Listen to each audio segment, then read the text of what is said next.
need to ask y'all, how much longer is this system sustainable? We're living in an oligarchy, and we have been living in one for quite a long time. And every single time a Republican gets into office, that gap gets wider and wider. You know why? The last 10 out of 11 recessions were during a Trump presidency, and we're about to see another one. And guess who's in office right now? Another Republican. So they are for the rich, and because of them, the poor and the middle class has to suffer every single fucking time. Welcome back to Peace of Mind, everyone. A recession has been looming over our heads since 2020, and now it is in full swing. Let's take a look. The great businessman, yeah? The man who's gonna run America like a business, yeah? Oh my god. This is what you could call a hot stove moment for the Trump voters. Forgive my eyes, I just woke up from a nap. The unfortunate reality is, you can tell a child over and over again that touching that hot stove is gonna hurt and it's really dangerous and they shouldn't do it. You can tell the children that if you touch that hot stove, it's only gonna be bad for them, but they will still want to do it. So sometimes you do just need to be willing to take a step back. Let them touch the hot stove. Let them deal with the results. All this as European stocks on our side of the pond continue to maintain steady, because this is not a global issue like any of the inflation problems were with Biden. This is the result of one sad little man who did not receive enough love and now wants to make it everyone's problem. The claim that Trump said that any president that makes the Dow drop by 1,000 points should be impeached is actually fake news. He didn't actually say that, but he might as well have said it. He would have said it if Biden had seen this level of economic downturn so quickly. What is the big, beautiful Trump administration doing as the economy absolutely craps its pants? They are focused on deporting a single pro-Palestine protester, while the Nero of America continues to play golf. If you're a Trump voter, if you have any support from it all, I need you to see what I'm showing you and hear what I'm telling you. Follow for more. America is going downhill. I think we're about to witness one of the greatest recessions of all time. Across the country, there has been mass layoffs. The inventory in the real estate market has been increasing, and the median home sales have been going down. So you're seeing a lot of people list their properties just to cash out on the equity that they've gotten over the past couple of years. It's crazy what's going on right now. And then there's not a lot of job opportunities. So a lot of companies are dissolving these jobs, and they're dissolving programs. So that's going to leave a lot of people either in the foreclosure, or it's going to make the inventory increase. But the only people that may be able to grab that inventory is people that are coming from states where the cost of living is a lot higher, or people who are buying those houses with cash. 70% of America is living in paycheck to paycheck right now. They're struggling. So who's going to buy these properties? The big corporations and the huge companies. That's who's going to buy these properties. So right now, as you can see, the middle class has been completely dissolved. There is no more middle class. Either you're in the upper class or you're struggling. So what's the next move? People are saying that you can't invest in the stock market right now. The crypto market is shit. So what can you do? My plan is to move to Africa. That's it. I'm getting out of here.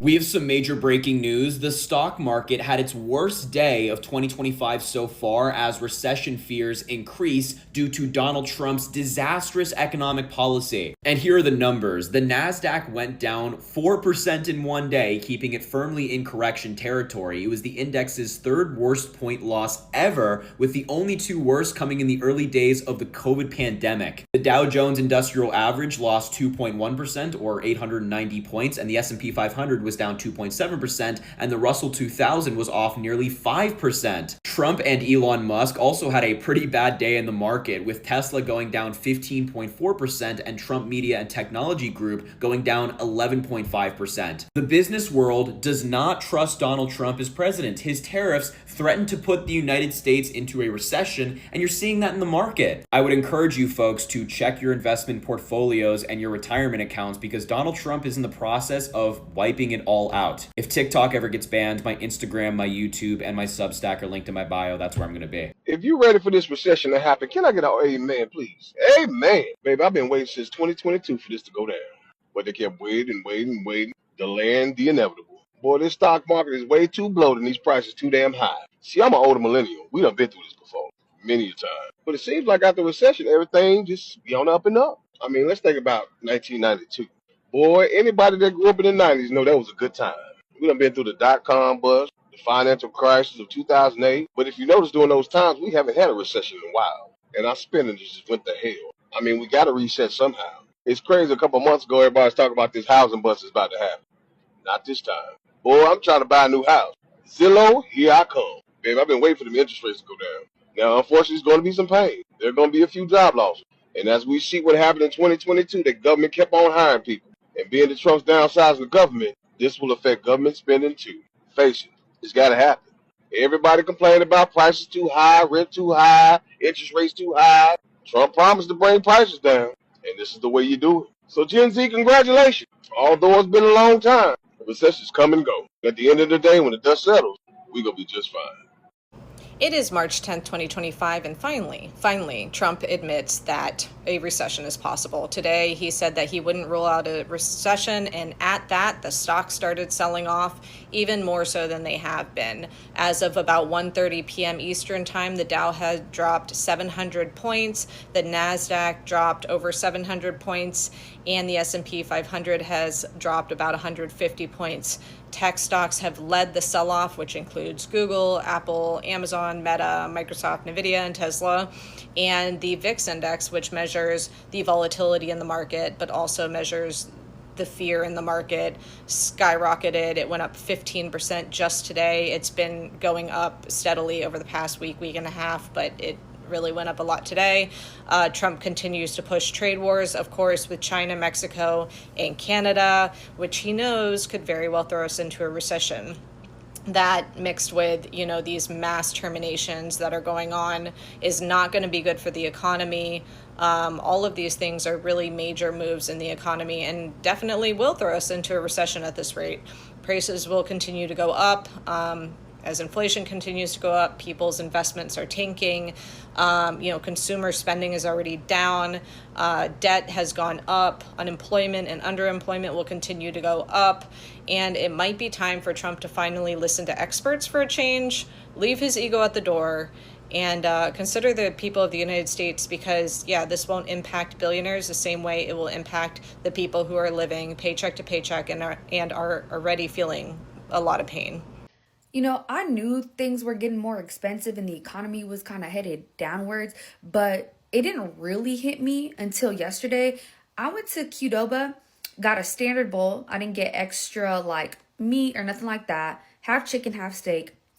It cost me $17, almost $20 for a regular bowl. To put that into perspective, that's how much I would pay at Boiling Crab for either a half a pound or a pound of shrimp. In what world am I paying the same amount of money for just a Mex-Tex bowl as I am for seafood? Crazy. I can't even imagine the price at Boiling Crab for the shrimp right now. But it's just I knew things were bad, but things are bad. Things are not looking good. Now, working in retail taught me that most businesses look at how much an individual spend overall instead of just how much each item costs in their store. For example, when I work at Forever 21, they had little trinkets that would cost the 99-cent rack.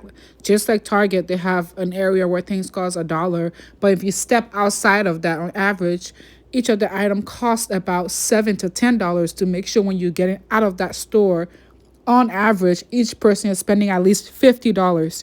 So our cost of living actually goes up by making sure no matter what the purchase we're purchasing, we're spending a fixed amount of money. Each business is set. And that's why now we're all in this huge recession because even rent is inflated that way and utilities. We are 110% headed for a recession. Do not let them tell you otherwise. For them to get the spending under control, and to, on top of that, get inflation under control without tipping this thing completely off the edge and us being in a Great Depression, they have to put us in a recession. Every indicator is pointing that direction. The housing market is going to be worse than 2008. If you're not up to date, the Biden administration was taking people's mortgages that were in default, paying the payments or packing the payments on the back of the loan. A lot of people didn't know that, so that's what was keeping the housing market from going under before. Auto loans, prices of cars, the whole thing, on top of other indicators, are pointing that direction. So buckle up, my friends. It's going to be a wild ride for 2025. I would tell you prepare. Who knows how bad this is going to get, but I don't think it's going to be pretty. So thanks, guys. Hey, y'all, just coming through right quick. Just want to let you all know that March the 14th, 2025 is supposed to be the day that the government may shut down. Have y'all heard about that? Yes, they are in talks trying to figure out what to do about this possible shutdown.